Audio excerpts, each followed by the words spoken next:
Deseo saludar a los participantes y organizadores del 22 Encuentro de Formación Católica de Buenos Aires, que este año lleva el lema "El buen combate de la resistencia, misión de los fieles en horas de aflicción", organizado por el Círculo de Formación San Bernardo de Claraval. El título de esta reflexión es "Personalismo y crisis de la razón católica". Es decir, voy a hablar del papel que la escuela personalista y, sobre todo, la mentalidad suscitada por ella ha producido en el pensamiento católico. Y es que la confusión de la mente católica, la alteración de su forma mentis, es decir, la corrupción de su entendimiento, ha venido de la mano de una escuela filosófica, también teológica, que ha ocupado el lugar que antes ocupaba otra. La síntesis desplazada ha sido la aristotélico tomista, más concretamente la filosofía y la teología perennis, por ella compendiada. También la jurisprudencia y el derecho fundamentados en ella, como el derecho natural, y el arte y la cultura que bebían de su legado. Todo un acervo de bienes, de verdades, de principios y conceptos que eran y son veterum sapientia, sabiduría antigua, venerable y tremenda, y no solo de griegos y romanos, sino también católica. La palabra acervo es relevante en este asunto, porque la palabra acervo nos habla de un legado transmitido de generación en generación, de una herencia conceptual, de un numen intelectivo, el de la cristiandad, que ha sido reemplazado, por virtud de dicha introducción, por el genio de la modernidad. Por eso, siendo el espíritu del mundo moderno el subjetivismo, al introducir el subjetivismo en el pensamiento católico, es lógico, es inapelable que el catolicismo se modernice y al modernizarse pierda radicalmente su identidad.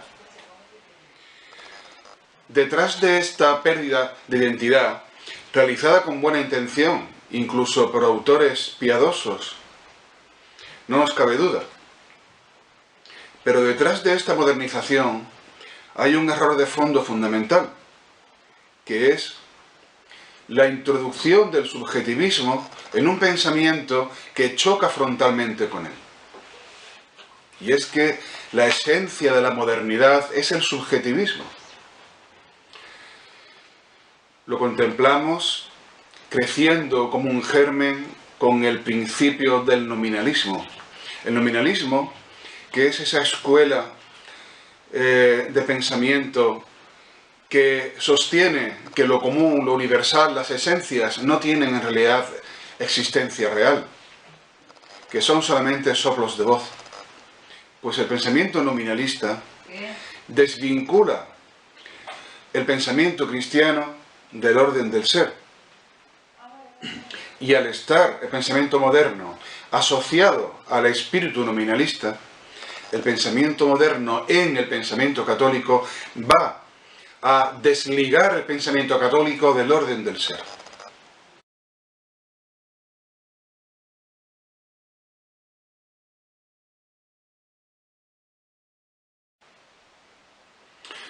En esta reflexión, sin embargo, no nos va a interesar tanto las tesis de la escuela personalista, sino el paradigma, la mentalidad que ha suscitado. Ese conjunto de lugares comunes filosóficos, teológicos y psicológicos que se han difundido en diferentes ámbitos eclesiales, que han calado profundamente la mentalidad del católico de hoy en día a lo largo del posconcilio, y que constituyen un paradigma estético, porque el paradigma neotérico, que diría Romano Amerio, es decir, amante de novedades, de las novedades del mundo moderno, introduce en el cristianismo en una fase que Kierkegaard, que ha influido notablemente en el personalismo, denominaría fase estética. Es aquella en la que priman los sentimientos, las experiencias agradables, la devoción por lo estético, los sentimientos, la sensibilidad, lo satisfactorio, el afán de escuchar cosas agradables, la religión considerada como un principio de bienestar y no como una piedra de tropiezo. El conocimiento objetivo en este paradigma estético es mal visto.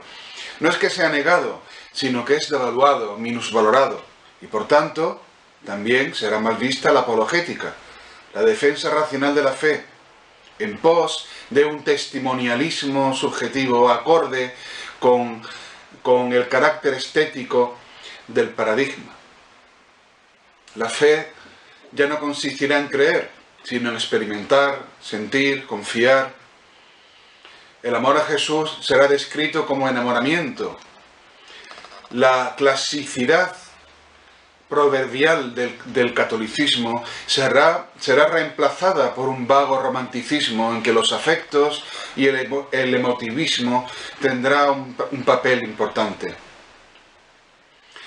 Se va a alterar el uso natural de la razón, que será subordinada a la sensibilidad. La preeminencia de la voluntad será el rasgo distintivo, y por ella se llegará a menudo al semipelagianismo, también al pelagianismo. Ante todo, es un paradigma manierista, porque el personalismo, sobre todo como mentalidad, es un escorzo de catolicismo. Consiste de alguna manera en colocar la fe cristiana en una perspectiva artificial, en una perspectiva extraña, ambigua, que parezca por una parte católica, pero también parezca por otra moderna. Esta perspectiva forzada será necesaria para reinterpretar el acervo de principios y nociones clásicas y tradicionales a la luz del estro moderno. La procedencia modernista de este escorzo ideológico es clara, pero habrá una sutil diferencia. El modernismo, condenado por San Pío X en la Pascendi, era un conjunto heterogéneo de errores, herejías, heterodoxias que explícitamente rompían con la tradición. Sin embargo, el paradigma personalista va a nutrirse de este conjunto heterodoxo de ideas modernistas, pero rehabilitándolas a la luz de una pretendida ortodoxia, de manera que no puedan considerarse heterodoxas. Es decir, el personalismo es un neomodernismo, pero con deseos de ortodoxia, con deseos incluso de la aprobación del magisterio. El personalismo quiere ser católico, pretende mantenerse entre los límites del catolicismo, reclama incluso la obediencia al magisterio de la Iglesia. Y es que la sutileza del contenido neomodernista es tal que el error va a parecer verdad, que lo incorrecto va a parecer correcto, el sí va a parecer no y el no va a parecer sí. La ambigüedad va a sumergir el pensamiento neomodernista en un oleaje de ideas, de conceptos confusos que no se va a detener, pero que sí va a arrastrar al pensamiento católico al agujero del maelstrom. El neomodernismo introduce el pensamiento católico en las corrientes turbias del maelstrom, del movimiento indefinido de la modernidad. Solamente encontrando, restaurando un principio de estabilidad profundamente católico y tradicional, será posible al pensamiento católico recuperar su identidad, centrarse y restaurar su clasicidad. Es decir, la virtud de aferrarse profundamente a lo tradicional. Don Juan de Borja, en sus grandes y magníficas empresas morales,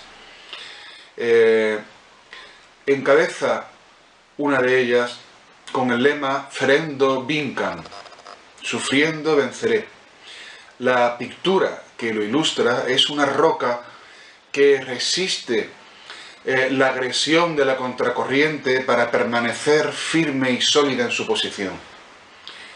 Es esta imagen de la roca que resiste la corriente y que con el lema Ferendo vincam, sufriendo resistiré, sufriendo venceré, resistiendo venceré, ilustra perfectamente la actitud del católico la actitud que debe profesar el católico en estos tiempos en que nunca ha sido más necesaria la virtud de la clasicidad, la virtud de la permanencia en el acervo, en el compendio de principios y verdades heredados por tradición. Y es que el católico es tradens, entrega el legado tradicional y es accipiens, lo recibe de las generaciones que le antecedieron. Custodiar no solamente el depósito, sino el acervo de principios y conceptos con que el depósito ha sido defendido, explicado, expuesto, es fundamental.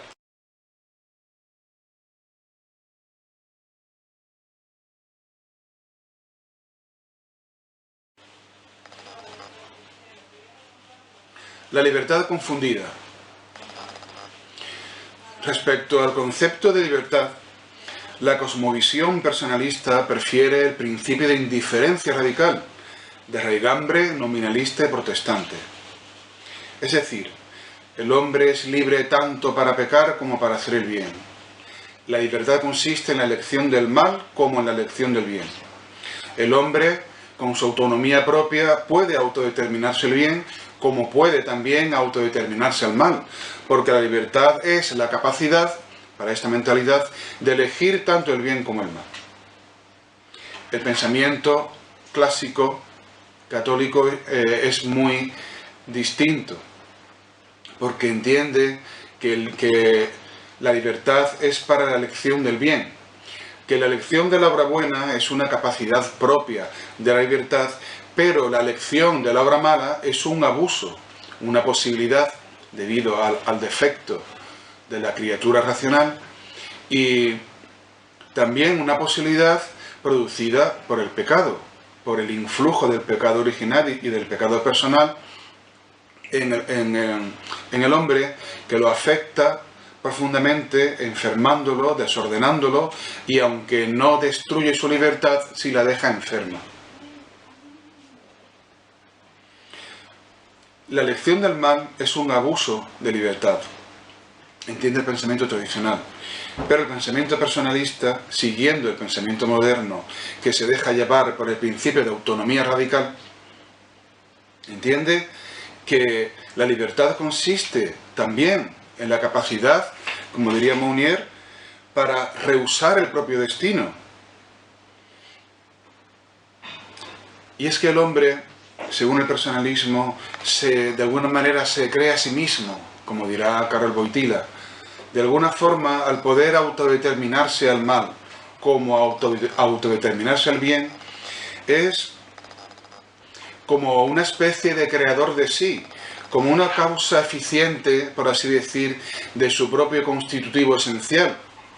Esto nos recuerda profundamente al concepto de dignidad humana del humanismo renacentista, concretamente a Pico della Mirandola, que entiende la libertad como la capacidad para alcanzar a ser lo que uno quiera. Entiende el ser humano, Pico della Mirandola, como un ser sin límites definidos, como un proyecto. Y esta vinculación entre la libertad para ser lo que se quiera y la dignidad humana, en esta vinculación entre libertad como potencia absoluta y dignidad como efecto de esa libertad de potencia absoluta, en esta relación el personalismo encuentra un principio de autonomía con el cual simpatizar y con el cual producir una armonización, una actualización del catolicismo respecto del mundo moderno. Es decir, el personalismo pretende actualizar el catolicismo introduciendo en él el concepto moderno de libertad, que es, conforme a su raigambre nominalista y protestante, un concepto absoluto que Danilo Castellano, con cabal insistencia, denomina libertad negativa, es decir, la supuesta capacidad para autodeterminarse y ser lo que quiera. La libertad humana, sin embargo, como decíamos, no es un concepto axiológico absoluto, porque la libertad humana es una potencia ordenada al bien. Pero la concepción personalista, al sustituir el bien por el valor y convertirlo en el foco que atrae a la voluntad, añade un componente subjetivista a la acción de la voluntad en el proceso de elección. De manera que, como diría Gabriel Marcel, el ser humano va a ser un ser que se construye a sí mismo el camino de la vida. O, como diría Viktor Frankl, el hombre que busca su sentido, el hombre en última instancia será su propio determinante, y lo que alcance a ser lo ha de construir por sí mismo. Para Romano Guardini, por ejemplo, la capacidad consciente de autoposeerse y disponerse de sí será condición incluso de su ser personal. Por eso, Guardini llega al extremo de considerar la existencia como algo único del ser humano, porque el cristal, el animal, la planta, aunque existen y están ahí, no se puede decir en realidad que propiamente existan, porque van a carecer de esa capacidad de disponer de sí que la mente personalista considera esencial en el ejercicio de la libertad. Disponer de sí en el sentido que le da el humanismo renacentista. Es decir, alcanzar el propio proyecto de autodeterminación, llegar a ser lo que uno concibe que quiere ser, la libertad negativa, en clave axiológica. El concepto personalista de libertad procede del existencialismo.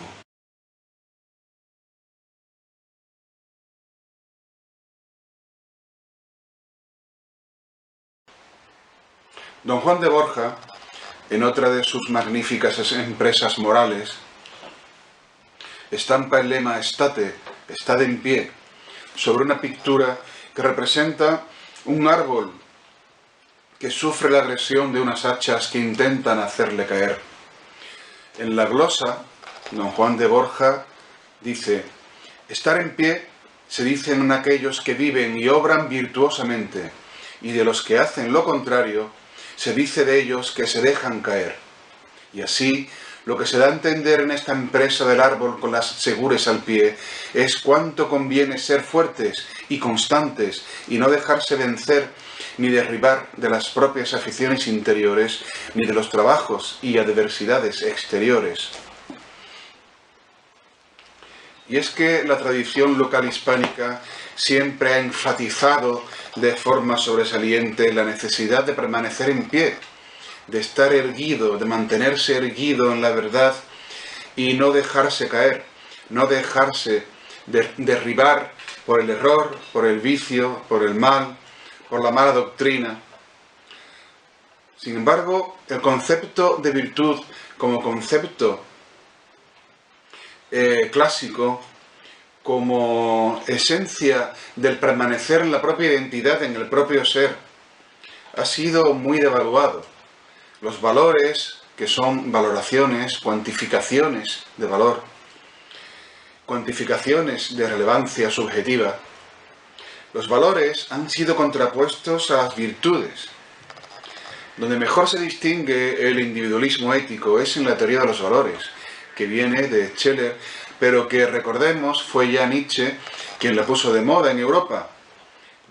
Él pretendía hacer una transvaloración de todos los valores, de manera que el orden axiológico tradicional quedara invertido y el orden del superhombre, del ultrahombre, fuera exaltado.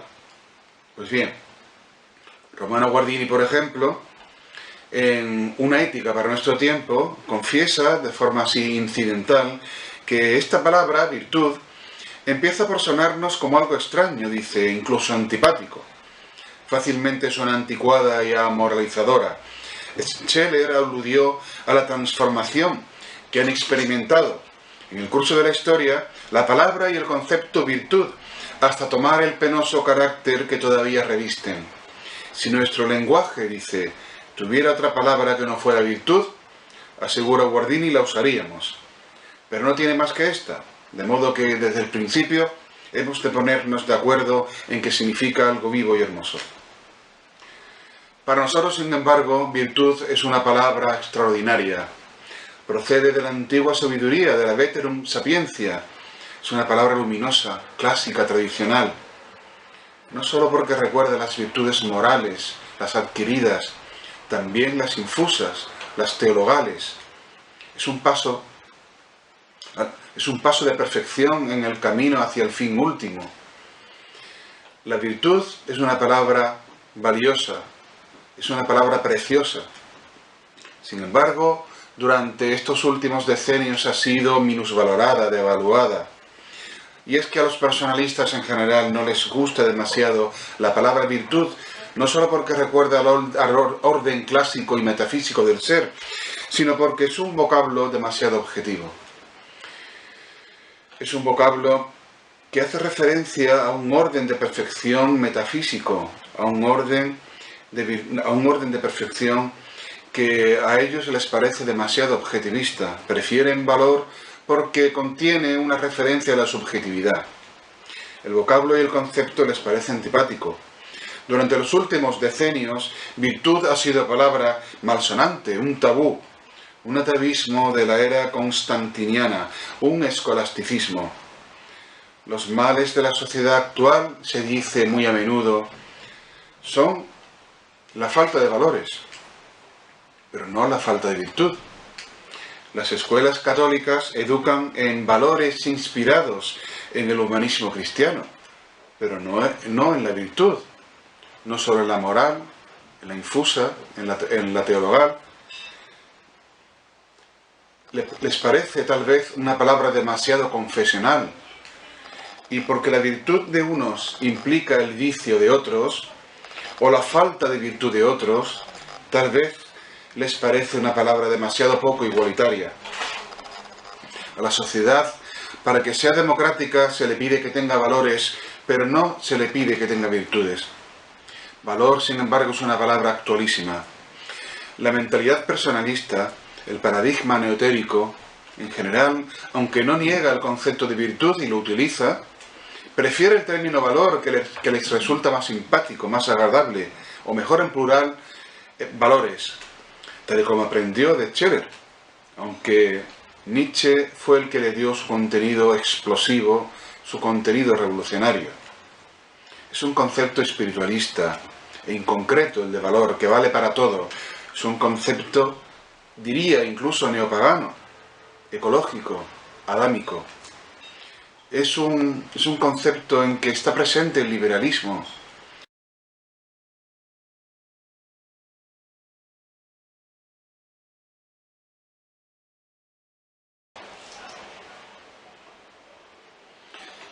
La pretensión de la escuela personalista de introducir en el pensamiento católico el concepto moderno de persona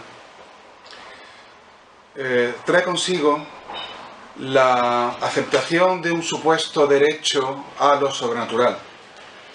La idiosincrasia personalista reclama un hipotético derecho a lo sobrenatural cuya privación produciría la angustia existencial que caracteriza al hombre moderno. Procede del modernismo de Mauricio Blondel esta idea por la cual lo sobrenatural es una exigencia de la voluntad, de su dinamismo interno, de forma que si la voluntad se ve privada de lo sobrenatural, cae irremisiblemente en la angustia, en el vacío existencial. Es un error descrito por San Pío X en la Pascendi y por Pío XII en la encíclica Humani Generis, por ejemplo, cuando dice: otros desvirtúan el concepto del carácter gratuito del orden sobrenatural, pues defienden que Dios no puede crear seres inteligentes sin ordenarlos y llevarlos a la visión beatífica. Este es el meollo del concepto neotérico, es decir, amante de las novedades modernas, que caracteriza el pensamiento personalista. El deseo de lo sobrenatural, sin embargo, no expresa una necesidad dramática del ser humano, sino que es un don gratuito. El ser humano fue creado, elevado al orden sobrenatural, que perdió por el pecado. Pero Dios podía haber creado al hombre sin haberlo elevado. Lo sobrenatural no es una exigencia, no es una necesidad inmanente. Es un don que se recibe por la gracia, que se recibe libremente mediante esa activación maravillosa que la gracia produce en la libertad humana. El personalismo identifica lo natural con lo estático, lo cosificado, y lo sobrenatural con lo dinámico, con lo personal. Esto nos recuerda al concepto de verdad de Lessing en Nathan el Sabio, por el cual prefiere la búsqueda de la verdad, el movimiento hacia la verdad, y no el reposo en la verdad misma. Pues bien, la búsqueda, el dinamismo, el proceso, el tiempo, forma parte de lo auténtico, de lo sobrenatural. El reposo, el orden creado, la metafísica, la verdad expresable en fórmulas, forma parte de ese orden metafísico que el personalista quiere combatir. Esa dictadura del cosismo que diría Guardini, de la que hay que huir como de la peste. Pues bien, en la mentalidad neotérica, las realidades naturales, para ser vistas como auténticas, han de ser sobrevaloradas, como si fueran sobrenaturales, como si fueran divinas, como si fueran necesarias, inmanentes. Tal pasa, por ejemplo, últimamente, con la sexualidad conyugal, que es divinizada, o con las religiones adámicas, que son incluso incluidas en un supuesto proceso de revelación progresiva. Lo natural, sin embargo, está caído y lo sobrenatural perdido por el pecado. Los sacramentos son necesarios para sanar la naturaleza herida y obtener el organismo sobrenatural. La gratuidad está profundamente comprometida. La filosofía de la acción de Blondel, que tanto influirá en Henri de Lubac, va a marcar la filosofía y la teología personalista con su inmanentismo, con esa mezcla de lo natural con lo sobrenatural, que es inserto en el corazón humano bajo forma de necesidad. La filosofía de la acción descristianiza, porque le arranca la sobrenaturalidad, la gratuidad, aunque pretenda lo contrario. Al sumergir lo sobrenatural en las exigencias dramáticas de lo natural, lo sobrenatural desaparece. Es contenido, es reducido por lo natural. Los existencialistas han comprendido muy bien el alcance de este método de inmanencia. Es, en el fondo, una búsqueda de lo sobrenatural en las propias virtualidades del humano, y no para evitar el cosismo, para evitar el extrinsecismo, que es una obsesión para la mentalidad personalista, y no como un don inabarcable, que solo por la teologalidad el ser humano puede recibir. Solo a la luz de estas motivaciones, es decir, las motivaciones que comprenden la aceptación de los elementos que el personalismo considera positivos de la mentalidad moderna. Solo a la luz de estas motivaciones modernizantes entendemos por qué la filosofía de la acción es uno de los soportes intelectuales de la escuela personalista. Es un espiritualismo y al mismo tiempo un teocentrismo, pero de mera apariencia, porque en él lo sobrenatural en realidad está omitido, quedando tan solo lo natural, aunque desustanciado. Al fin y al cabo, nos quedamos de nuevo con lo teórico, La filosofía de la acción encaja perfectamente con ese proyecto de cristianismo laico, aconfesional, secularizado y pluralista de Maritain o de Hans-Urs von Balthasar. La filosofía de la acción, al instalar lo sobrenatural entre las exigencias de la naturaleza, desoye las exigencias mismas de lo sobrenatural y seculariza la vida cristiana. En fin, como explica el padre Castellani, los errores de Pelagio aparecen en esta mentalidad, y refiriéndose concretamente a Maritain, dice, citando al padre García Vieira, que el humanismo cristiano, que tiene sus orígenes en el humanismo integral de Jacques Maritain, muestra aversión a lo sobrenatural. No tolera más que una fe subjetivista en el fuero interno, y tiene una concepción naturalista de las instituciones sociales y políticas. Tal concepción humanista o pluralista lo vimos con Balthasar, con su idea de la verdad plural, la verdad sinfónica. Ha paralizado y corrompido todas las fuerzas reales del apostolado católico. Y es lógico que así sea, porque si lo sobrenatural late en las exigencias de todas las religiones, si lo sobrenatural late en las exigencias del corazón humano, entonces, ¿para qué la misión?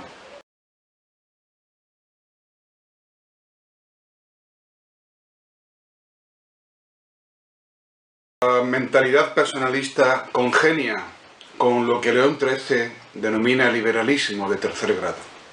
Congenia con el leviatán de tercer grado.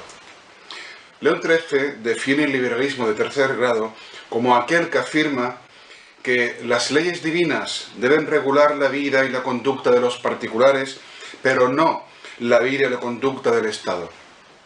Y que considera que es lícito en la vida política apartarse de los preceptos de Dios y legislar sin tenerlos en cuenta para nada.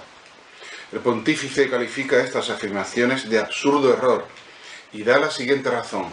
Dice León XIII: es la misma naturaleza la que exige a voces que la sociedad proporcione a los ciudadanos medios abundantes y facilidades para vivir virtuosamente, es decir, según las leyes de Dios, ya que Dios es el principio de toda virtud y de toda justicia.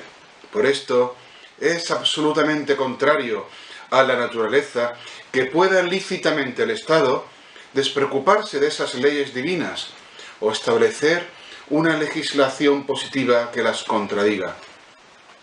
Dios es el principio de toda virtud, dice León XIII. La virtud como concepto, según vimos, ha sido sustituida por el término valor. Ya realmente no es necesario que Dios sea el principio de toda virtud, porque es el hombre el principio de todo valor. Por tanto, al suprimir el concepto de virtud,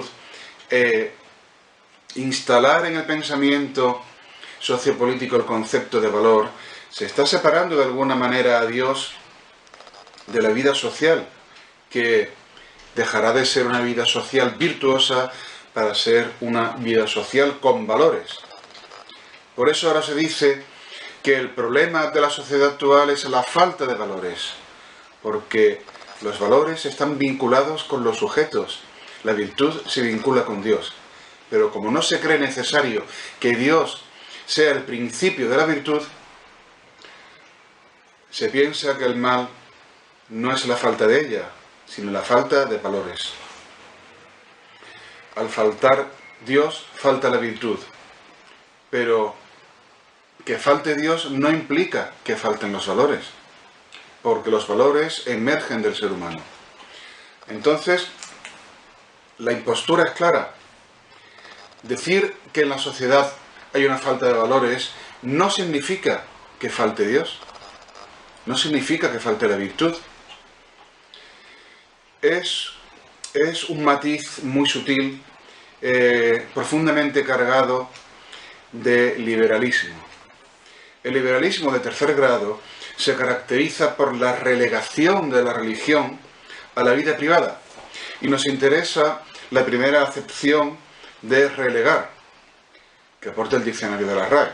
Entre los antiguos romanos, desterrar a un individuo sin privarle de los derechos de tal. Es decir, relegar es desterrar sin privación de derecho. En el contexto que nos ocupa, que es la mentalidad personalista, es decir, la mentalidad liberal de tercer grado, apartar la religión de la vida social y política, pero sin negar a los ciudadanos un derecho privado a la religión. En esto consiste esta forma de liberalismo.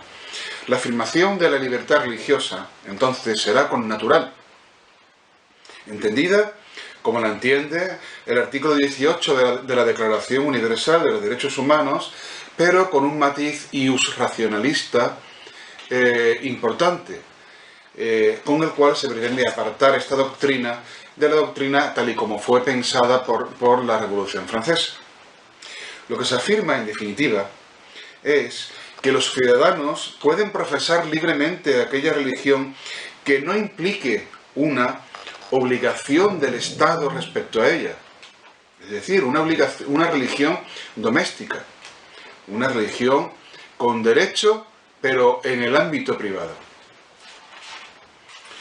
Por lo cual, la religión será siempre conflictiva. La religión revelada será siempre conflictiva, porque la religión revelada deja claro el deber del individuo y de la sociedad para con la verdadera religión. Esta labor de acomodo del catolicismo a las condiciones del liberalismo de tercer grado será llevada a cabo por el personalismo. Es algo que fue visto muy bien por el padre Julio Membiel y por otros grandes críticos del personalismo. Estoy pensando, por ejemplo, en Calderón Bouchet, estoy pensando en Leopoldo Eulogio Palacios, en el maestro Rafael Gambra, en tantos otros maestros del pensamiento tradicional. Pues bien, vamos a redefinir entonces el personalismo moderno como la escuela filosófica, teológica, psicológica que postula no sólo la introducción del concepto moderno de persona en el pensamiento católico, sino también en la sociedad actual. En definitiva, esta introducción conduce necesariamente a la relegación de la realeza social de Cristo.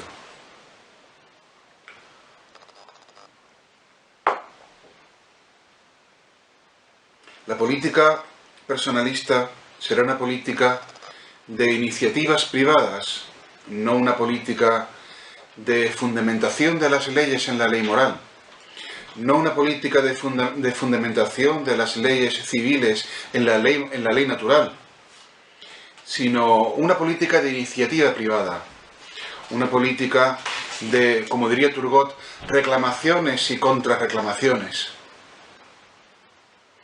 Sin embargo, el cristiano no puede entender la política de otra manera que según su esencia, según el bien común. Ignorar la esencia de la política es obligar la obligación que el bien común impone al gobernante y al ciudadano. Pero, como la mentalidad personalista procede del nominalismo, y el nominalismo niega lo común, el concepto personalista de bien común quedará profundamente afectado de nominalismo. Por tanto, entenderá el bien común en otra clave, en clave privada, en clave particularista.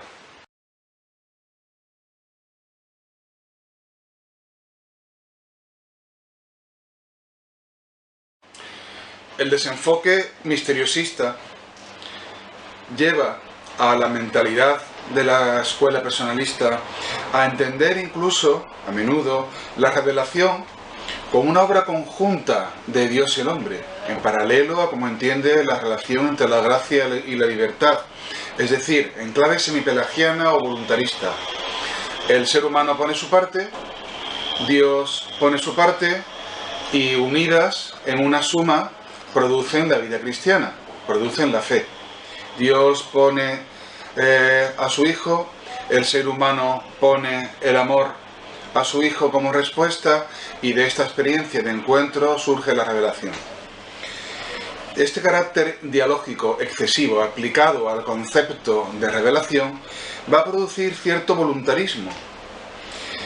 Y es que el paradigma neotérico, como diría Romano Merio, interpreta la revelación como una suma de lo que hace Dios y lo que hace el hombre, confundiendo sujeto y objeto. Así, Guardini, por ejemplo, habla confusamente de la revelación como de la manifestación de Dios de que habla la Sagrada Escritura, pero también al mismo tiempo de la respuesta de que hace capaz al hombre. Identifica, o parece que identifica porque es confuso, la fe subjetiva como respuesta del hombre con la fe objetiva como acción revelante de Dios.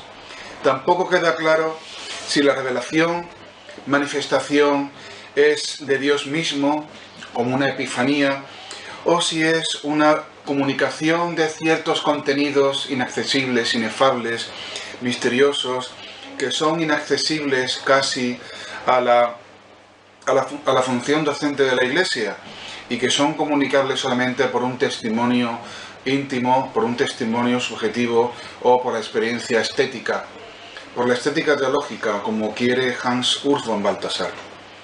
Se habla a menudo de la revelación bíblica, pero no se menciona el papel de la tradición, porque para esta mentalidad ha sido puesta en suspenso, ha sido suspendida teleológicamente, como quería Kierkegaard, en busca de una experiencia auténtica más libre y más pura e independiente. Por eso se la considera como una forma de manifestación absolutamente válida, como si fuera un constructo excelente, dando a entender, tal vez, no está nada claro, que el depósito es algo humano, aunque especialmente válido, y por eso es divino. Tampoco queda claro si se refiere a los dos tipos de verdades anteriormente enunciadas, sino al misterio de Dios en general, o a la persona concreta y específica de Jesús histórico. Y es que el concepto de revelación es un concepto de revelación continua, sumergida en la historia, como si Dios continuara hablando al ser humano a través de su Hijo y la revelación se continuara produciendo en el tiempo. Por ejemplo, en la Eucaristía, o en la oración, o en la comunidad. Parece que la revelación continúa, que la revelación no se ha detenido, que sigue prolongándose en la historia. Es decir, que no ha terminado, sino que está presente todavía, y el depósito, por tanto, es algo vivo. Y es que si los contenidos de la revelación son difuminados, son desenfocados, y se entiende el depósito como un misterio inabarcable que continúa a lo largo del tiempo, la revelación queda absolutamente al margen de la razón, también de la fe. La fe deja de ser creer, la fe deja de contener un asentimiento a la verdad revelada y pasa a ser un encuentro místico, una experiencia personal incomunicable, solo comunicable por testimonio. ¿En qué consiste la mentalidad misteriosista?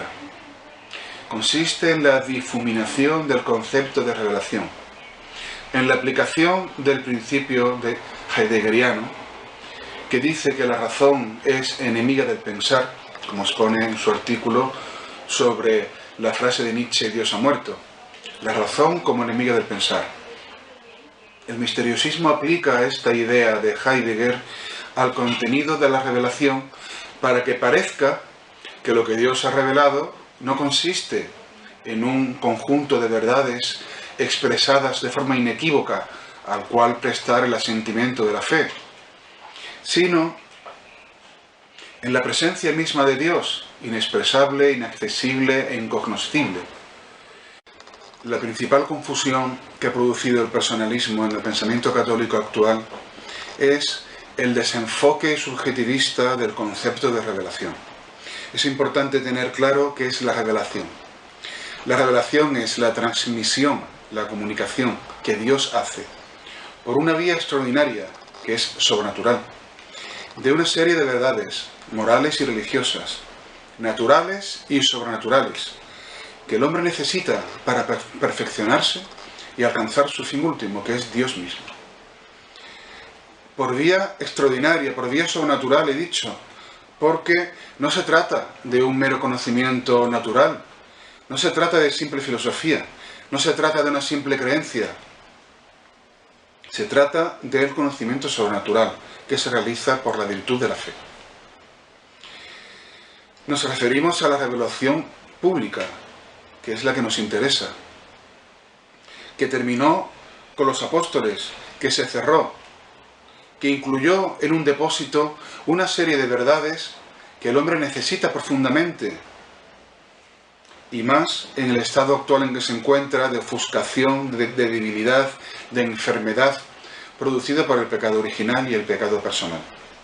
Pues bien, este depósito de verdades morales y religiosas, naturales y sobrenaturales, que el hombre está obligado a creer, no puede ser llenado con nuevas verdades, no cabe añadir otras, no cabe rellenar el depósito, solamente a lugar a una mayor comprensión.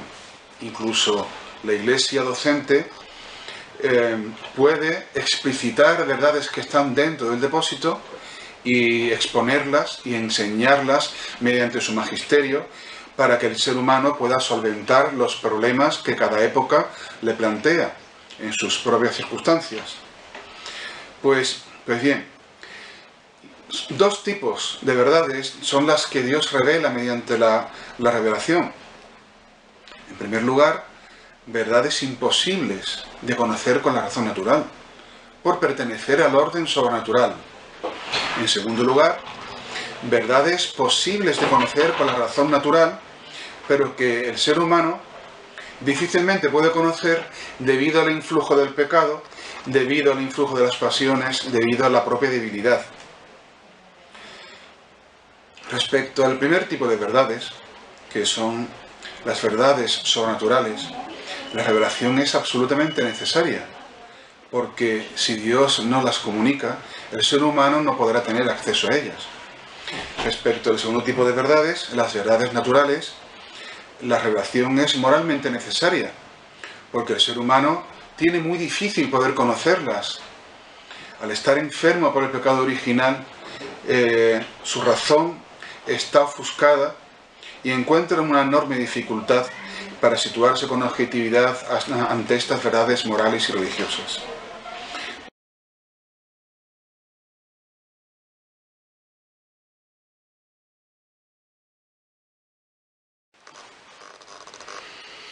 El personalismo sufre la agresión de esta toxina llamada ambigüedad.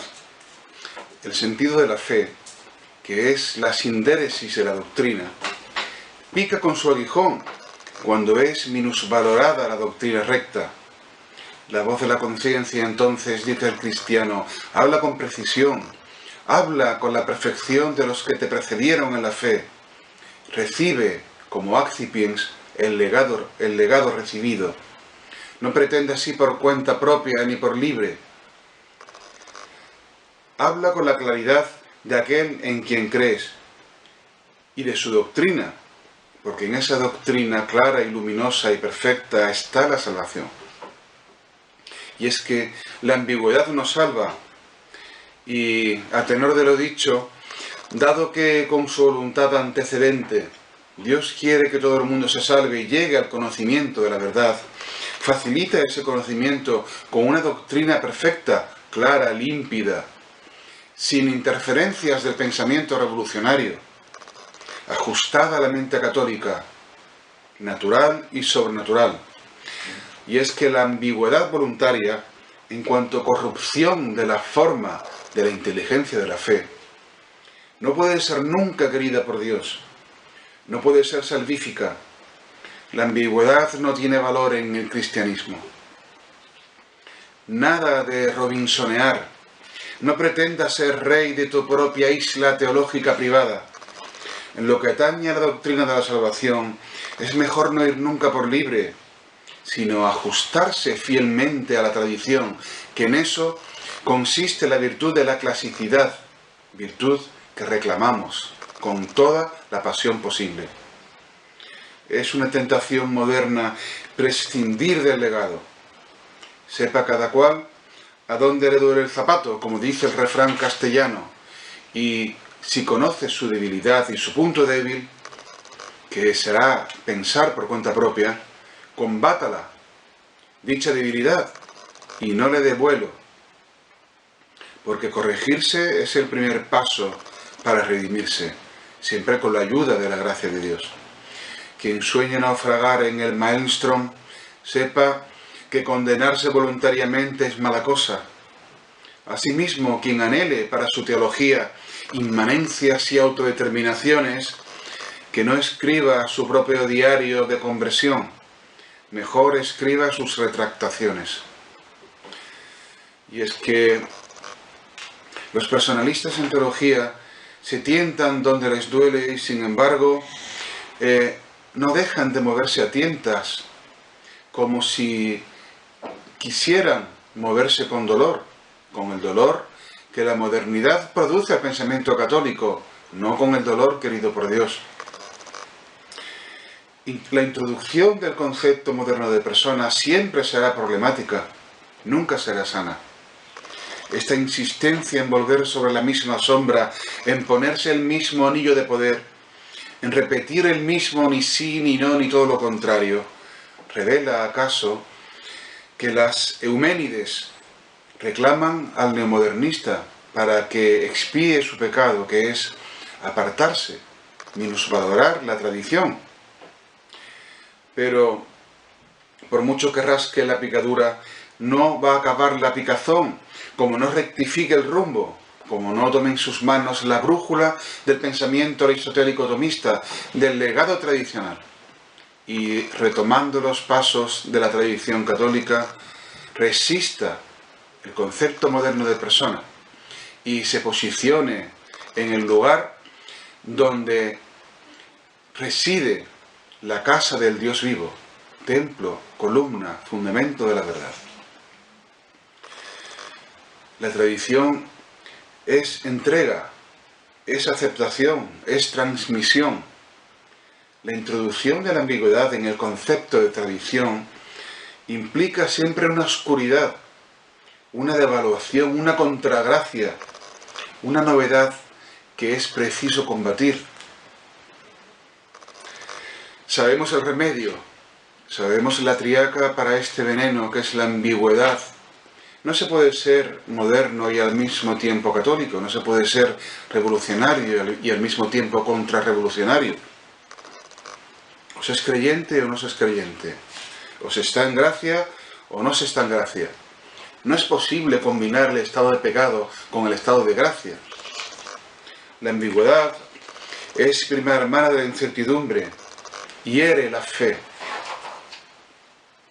La ambigüedad vuelve insegura la mente católica y es más peligrosa aún que el error, porque lo introduce en la buena voluntad. El movimiento de la ambigüedad, siempre acelerado, forma parte del movimiento del maelstrom. El mecanismo de la ambigüedad consiste siempre en resaltar la parte humana, como si ésta pudiera equipararse a la parte divina y fuera posible un diálogo de tú a tú. Pero es posible resistir, es posible recuperar el legado tradicional. Hace falta, por tanto, que se vuelva a poner orden, que se vuelvan a colocar las cosas en su sitio, según el orden tradicional, para que la casa, que es fundamento de la verdad y suelo de vida, vuelva a ser habitable. Es entonces cuando habrá que pedir al Dios vivo que nos envíe cerrajeros fieles, que arreglen cerraduras, que cierren bien la ciudadela, que no le abran la puerta a los vientos de doctrina.